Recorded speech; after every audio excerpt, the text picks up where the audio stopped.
오늘 그들이 비웃더라라는 제목 가지고 함께 하나님 말씀 나누도록 하겠습니다.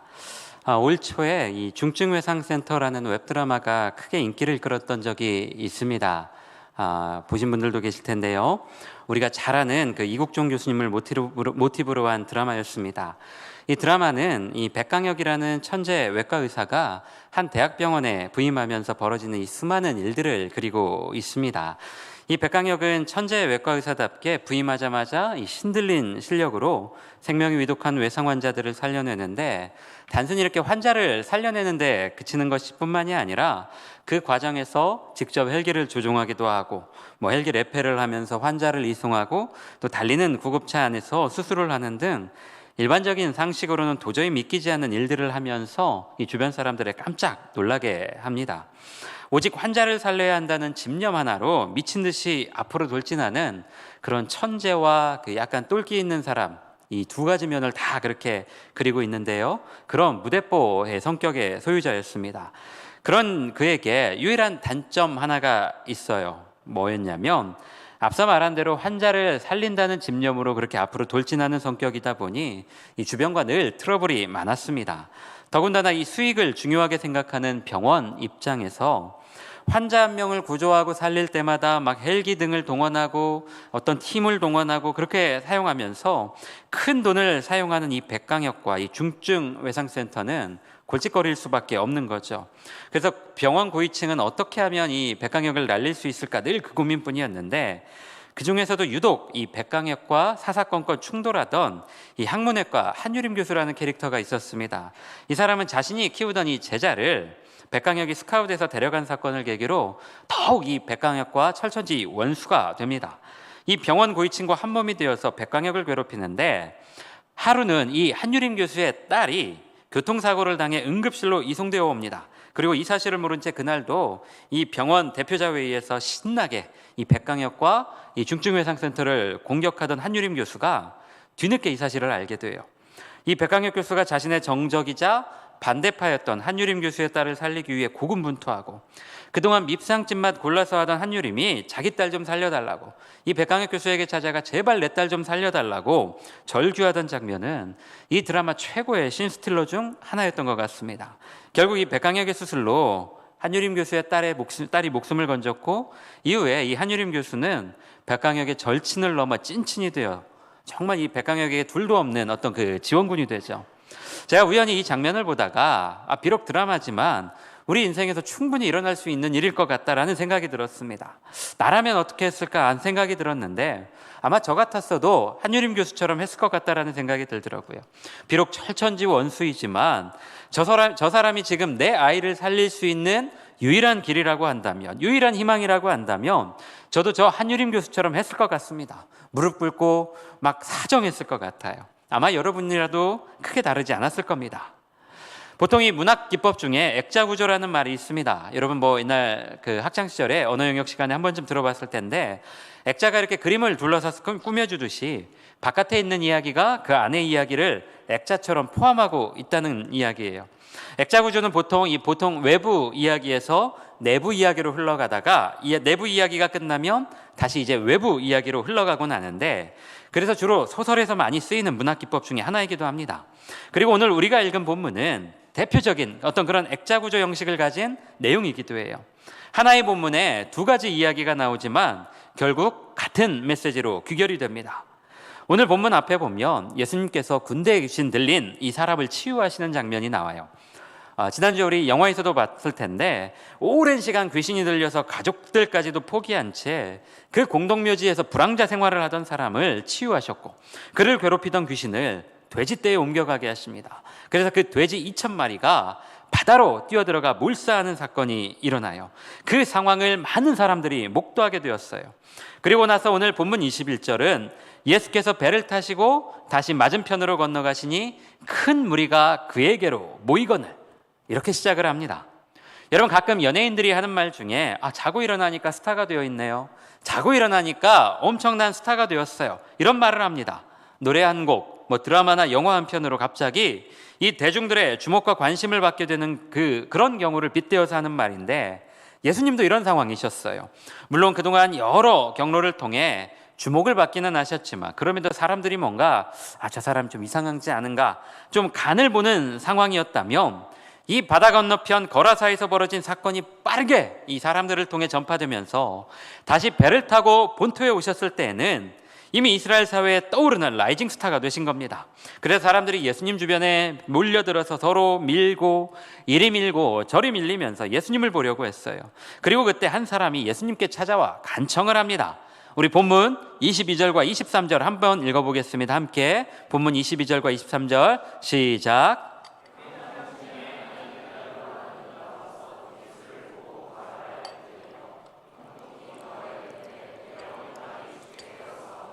오셔서 그 위에 손을 얹으사 그로 구원을 받아 살게 하소서 하거늘. 여러분, 회당이라는 곳이 어떤 곳이냐면 이 회당이라는 곳은 이 사두개파와의 성전 권력 쟁탈전에서 밀려난 이 바리새파 사람들이 중심이 되어서 세운 그 어떤 민간 공동체입니다. 유대인 공동체인데 유대인 남성 10명 이상이 모이면 세울 수가 있었어요. 처음 회당이 시작될 때만 하더라도 어떤 기도, 율법 이런 신앙적인 역할을 주로 감당했지만 시간이 지날수록 이 유대 사회에서 이 회당의 영향력은 막강해졌고 신앙 공동체를 넘어 강력한 어떤 지역 커뮤니티를 그 커뮤니티 역할을 감당하는 그런 곳이 바로 이 회당이었습니다. 그러다 보니까 사람들에게 주목받고 있는 예수님은 이 회당 권력과 늘 불편한 관계일 수밖에 없었어요. 그동안은 사람들이 이 회당을 중심으로 신앙과 전통을 가지고 살았는데 갑자기 나타난 이 예수라는 인물 쪽으로 사람들의 관심이 옮겨가다 보니까 자연스럽게 이 회당의 통제력이 힘을 잃어갈 수밖에 없었고 예수님과 이 회당 권력은 자연스레 충돌할 수밖에 없었던 겁니다. 그런데 오늘 그 회당의 대표, 회당장 야이로가 예수님께 찾아와 이제 12살밖에 안 된 내 딸이 죽게 생겼는데 오셔서 기도해달라고, 손만 한번 얹어서 기도해주면 우리 딸이 살 수 있을 것 같다고, 제발 나랑 같이 가자고 간청을 합니다. 여러분이 보시기에 그냥 자식 가진 부모로서 당연하게 할 수 있는 행동 같지만 그렇지 않아요. 야이로가 가진 어떤 사회적 신분을 생각하면 쉽지 않은 일입니다. 방금 전에 이야기했듯 여러분, 회당과 예수님의 관계는 물과 기름 그 이상의 적대적 관계였어요. 자칫 잘못하면 자신들이 누리던 모든 이 기득권을 잃을 수 있다는 생각에 예수님의 모든 행보에 사사건건 트집 잡는 집단이 이 회당 권력이었고요. 야이로는 그 회당의 대표입니다.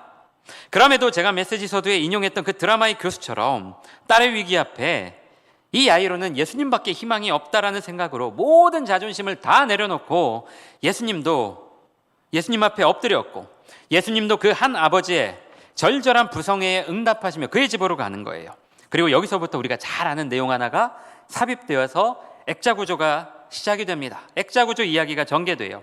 예수께서 야이로의 집으로 향하여 가시던 중에 사람들이 밀고 밀리며 혼잡한 상황 속에서 몸에 누가 손을 댄 것을 느끼시고 그 사람을 부르셨는데 알고 보니까 12년 동안 혈루증으로 고통받던 여인이 내가 예수님의 몸에 손만 대도 나을 수 있을 것 같다, 그런 희망으로 사람들이 몰리는 틈을 타서 예수님 몸에 손을 댄 겁니다. 오랜 병으로 말미암아 몸과 마음은 물론이고 경제적으로도 무너져버린 여성이에요. 더군다나 어떤 이 몸에서 피가 나는 하혈하는 질병을 부정하게 여겼던 유대 사회의 편견과 혐오로 인해 인생의 삼중고를 겪고 있었던 이 여인이 사람들로 북적 있는 그 거리에 나와 예수님의 몸에 손을 대었다는 건 정말 목숨을 건 용기였습니다. 그리고 결국 여인이 예수님으로 인해 더 이상 숨어 살지 않아도 되었어요. 당당히 유대 사회의 일원으로 살 수 있게 됐습니다. 앞서 거라사 지역에서 귀신 들린 사람을 치유하셨고 그렇게 사람들을 놀라게 만든 예수님이 불과 얼마 되지 않아 이번에는 12년 동안 하혈하던 여성을 그 치유하시며 명실공히 이제는 최고의 이스라엘의 스타가 되셨어요. 라이징 스타가 되신 거예요. 여러분, 그러다 보니까 이 예수님 주변이 얼마나 시끌벅적했겠습니까? 서로 예수님의 능력과 예수님의 일들을 막 칭찬하느라 찬양하느라 침이 마를 정도였을 거예요. 여러분, 그러나 지금 전혀 웃지 못하는 사람이 한 명 있습니다. 누굴까요? 야이로죠. 제 가까운 후배 교역자가 예전에 저한테 이런 말을 한 적이 있어요. 이 친구 아버님이 이제 지방에서 사역하시는 목회자이셨는데 이제 목회자로 사역을 하시면서 이제 오갈 데 없는 아이들을 이 교회로 모아서 이제 케어하는 사역을 하신 거예요. 그래서 주변 사람들에게 이 아버지에 대해서 아버지가 우리 아버지가 이런 사역을 하셨다 말을 하면 100이면 100 다 하는 말이 아버님 너무 훌륭하시다. 아버님 어떻게 그렇게 훌륭한 일을 하셨냐. 참 목회자시다 말을 하지만 정작 자신의 어린 시절 기억 속 아버지는 언제나 무관심하고 원망의 대상이었다라는 거예요.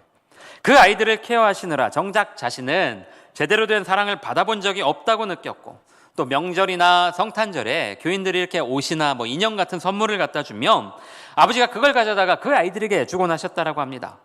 그 친구 하는 말이 우리 아버지는 밖에서는 칭송받는 목회자였는지는 모르겠지만 적어도 자기한테는 참 무관심하고 사랑 없는 아빠였다고 하는데 여러분 오늘 본문 속 야이로의 입장이 딱 그 입장이지 않았을까요?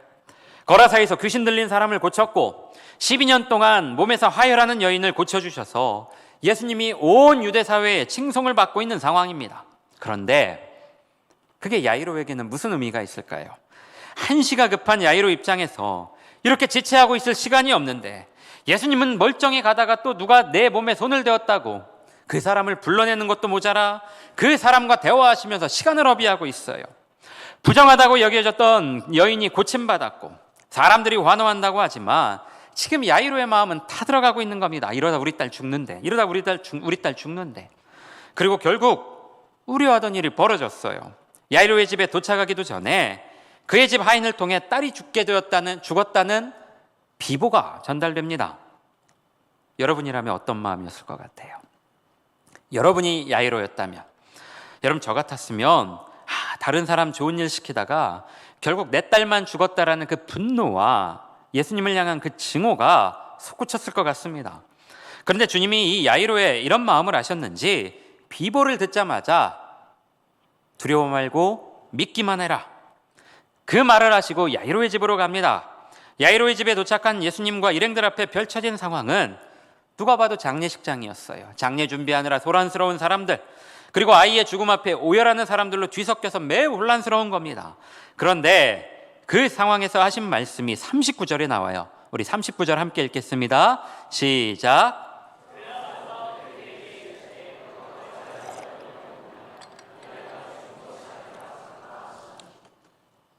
이 아이가 잔다 하시니.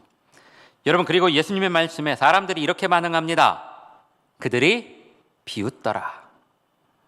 여러분, 이 사람들의 반응은 당연한 거예요. 아버지 야이로도 그렇고 그 집안 사람들이 어떻게든 어린 딸의 생명을 구하기 위해 고군분투하며 안 해본 일이 없었을 텐데 그 마지막 숨을 거둔 것을 확인도 안 하고 이 아이가 죽었다고 단정지었을까요? 그들도 끝났다는 것을 인정하기 싫었지만 어쩔 수 없이 인정하고 받아들이는 중에 이 아이가 죽지 않았고 자고 있다라는 예수님 말씀이 정상적으로 들리지 않았을 겁니다. 그런데 여러분, 그 결과는 우리가 잘 아는 대로 예수님이 소녀를 살리셨어요. 12년 동안 혈루증을 앓고 있던 여인을 고치셨고 12살 된 소녀의 죽음을 다시 생명으로 바꾸셨습니다. 사람들은 끝났다고 미친 소리 하지 말라고 비웃었는데 예수님은 그들의 비웃음을 기쁨과 환희로 바꾸신 거예요. 여러분, 그러면 우리가 한번 생각해 봐야 되지 않을까요? 예수님 왜 굳이 혈루증 여인을 불러세워 야이로의 마음을 애타게 하셨으며 또 왜 야이로의 딸이 죽은 게 아니라 잔다라고 표현하셨을까요? 여러분, 오늘 이 소녀의 아버지 야이로, 이 회당장 야이로의 이름이 뜻이 뭐냐면 내가 살리리라, 내가 살리리라라는 뜻을 가지고 있어요. 그러나 살리겠다는 이름을 가진 아버지는 지금 자기 딸을 살렸나요? 아니요, 못 살렸습니다. 딸의 죽음 앞에 누구보다 무능한 게 그 아버지였어요. 그리고 여기에 마가복음의 저자 이 마가가 의도한 중요한 포인트가 있습니다. 마가는 이 야이로의 모습을 통해 당시 아무런 힘을 쓰지 못하고 있는 이 유대의 종교 권력을 비판하고자 했어요. 그들이 신봉하는 이 율법과 유대교는 백성들에게 아무런 힘이 되어주지 못한 채 오히려 12년 동안 질병으로 고통받던 여인을 죄인으로 낙인 찍었고 더 깊은 어둠으로 몰아넣었습니다.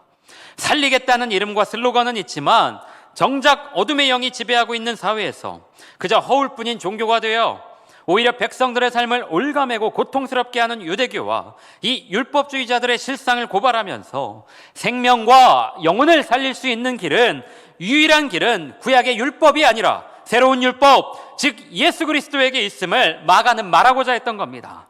여러분, 이 비밀을 모르던 사람들은 비웃었어요. 미친 소리 하고 있다고. 애가 죽었는데 뭘 자냐고. 여러분, 그런데 생각해보면 그 사람들이 비웃은 게 잘못된 게 아니라 그게 상식이었어요. 아까도 말했지만 이 소녀를 살리기 위해 온 집안 식구들이 고군분투했습니다.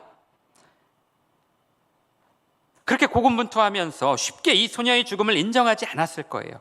마지막까지 확인하고 진짜 죽었는지 또 확인하고 그 죽음을 겨우겨우 인정하면서 장례를 준비했는데 처음 보는 사람이 우리 집에 들어와 죽은 게 아니라 잔다라고 하면 어느 누가 비웃지 않았을까요?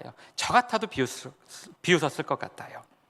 여러분, 우리가 자주 쓰는 말 중에 팩트폭격이라는 말이 있어요. 팩트폭격. 보통은 팩폭이라고 하죠.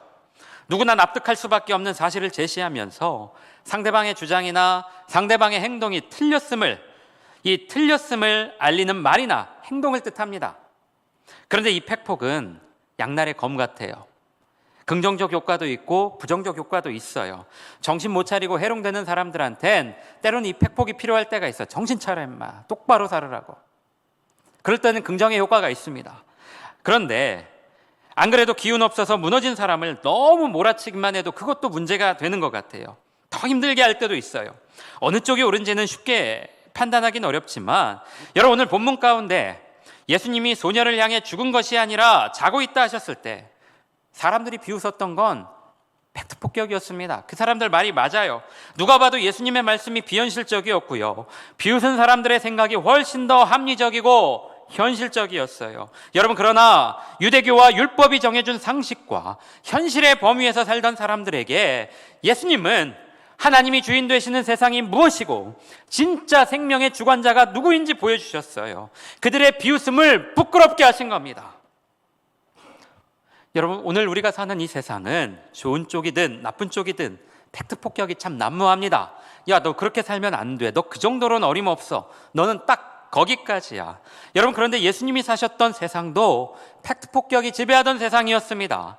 누가 봐도 로마는 무너지지 않을 것 같은 거대한 제국이었고요. 이스라엘은 그 로마에 지배받는 아주 힘없는 약소국에 불과했어요. 또 그 약소국 중에서도 가장 거칠고 가장 볼품없던 갈릴리 나사렛에서 예수님은 태어나셨고 사람들에게 별로 존중받지 못하는 목수이셨어요. 이게 사람들이 예수님에 대해서 가진 팩트였고요. 나사렛에서 무슨 선한 것이 나겠냐? 나사렛에서 무슨 선한 것이 나겠냐? 이 말이 바로 그들의 팩트 폭격 그 자체였습니다. 12살 된 딸의 죽음 앞에서 그 죽음을 받아들이고 예수님이 그 혈루증 걸린 여인을 치료하지 않았으면 우리 딸이 살 수 있지 않았을까 의심하는 마음이 야이로와 그 가족들이 가진 팩트였고요. 이 소녀가 죽은 게 아니라 잔다라고 말씀하시는 예수님의 말씀에 비웃었던 것이 그들의 팩트 폭격이었습니다. 여러분, 그러나 예수님은 바로 그 앞에서 진짜 팩트와 진짜 팩트 폭격이 무엇인지 보여주셨어요. 두려워하지 말고 믿기만 하라고 말씀하시며 세상이 말하는 팩트와 팩트 폭격 너머에 있는 주님의 일하심에 대한 믿음과 순종을 요구하셨습니다. 사랑하는 청년들, 세상이 오늘 우리에게 말하고 보여주는 그 팩트와 팩트 폭격 가운데 그 너머에서 우리를 향해 믿음과 순종을 요구하는 주님의 음성 앞에 저와 여러분은 어떻게 반응하겠습니까? 세상은 그들이 가진 기준을 가지고 우리 인생을 향해 끝났다라고 합니다. 우리의 삶의 행보를 보며 비웃을 때가 있어요. 많은 사람들이 교회를 향해 끝났다라고 합니다. 교회를 보며 비웃습니다. 물론 그 비웃음의 원인을 우리가 제공한 것도 맞아요. 사실이에요. 전체 개신교회 10%도 안 되는 그 극단적 사고를 가진 사람들이 특정 정치색을 가지고 교회와 그리스도를 조롱거리로 전락시켰습니다. 입만 열면 예수 보혈 십자가를 말하지만 정작 그들의 삶에 예수가 없고 오로지 돈과 권력만 쫓으며 대한민국 사회의 민폐 집단으로 전락해버렸어요. 믿지 않는 사람들이 보면 마치 그들이 기독교 전체를 대표하는 것처럼 보이게 해요. 이런 어려운 시대에 그들이 말하는 팩트 팩트와 팩트 폭격을 온전히 받아내면서도 그 세상을 향해 우리는 아직 끝나지 않았다, 아직 소망이 있다라고 말할 수 있는 사람이 저와 여러분이었으면 좋겠습니다.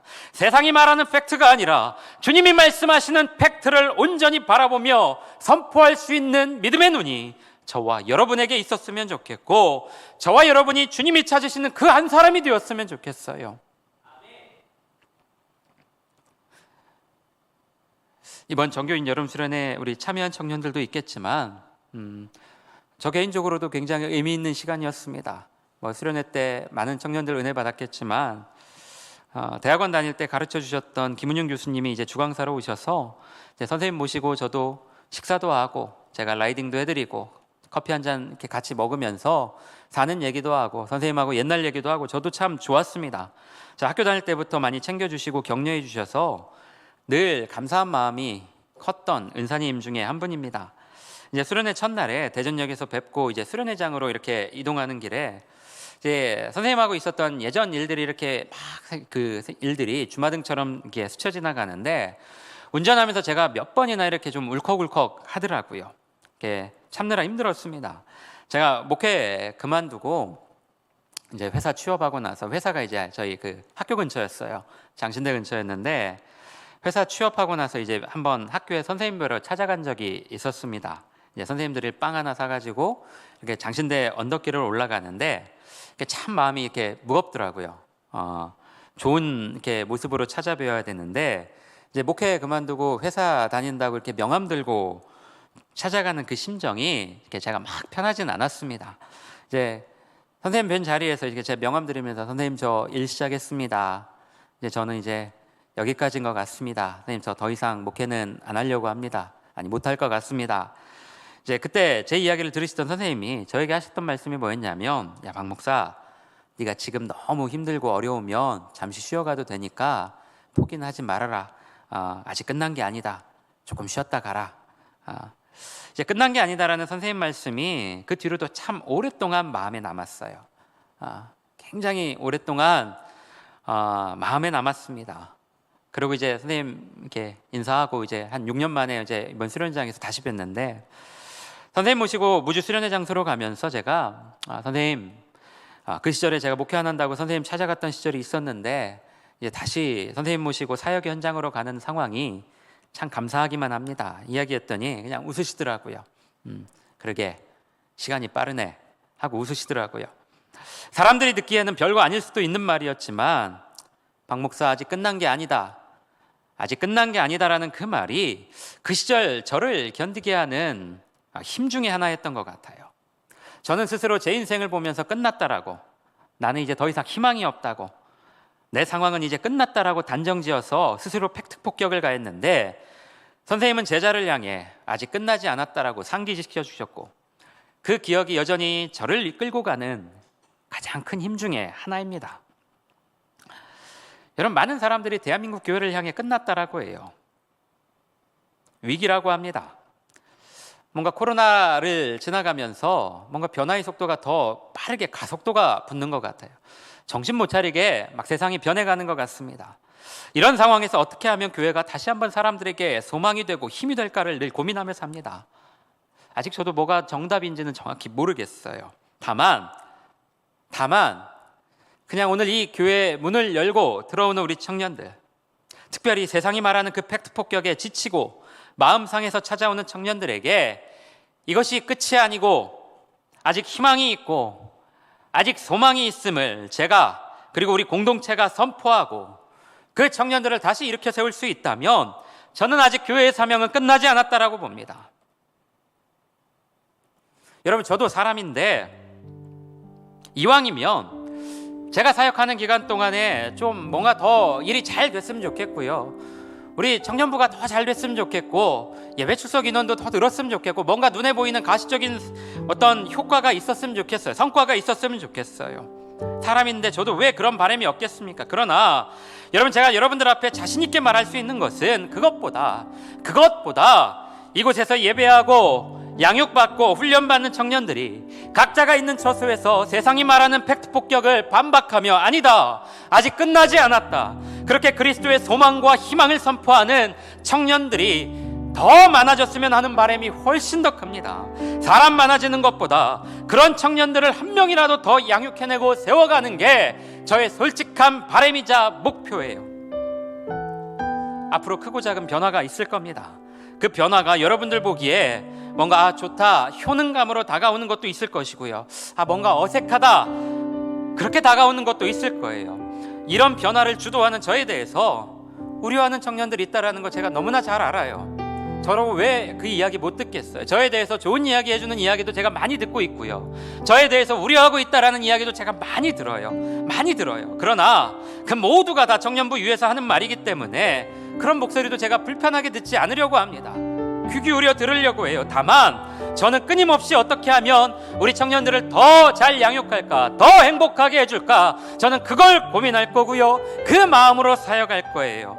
여러분도 두 눈 크게 뜨고 저를 지켜보면서 혹시라도 제가 가고자 하는 길에, 제가 가고자 하는 그 방향이 맞다고 판단되면 함께 동참해 주세요. 함께 참여해 주세요. 저는 리더십이 아니에요, 목사님. 저는 아직 새 가족이에요. 아는 사람이 괜찮아요. 우리 모두가 다 할 수 있는 일이 있어요. 우리 모두가 다 함께 할 수 있는 일이 있습니다. 여러분, 이제 하반기 목장이 시작이 됩니다.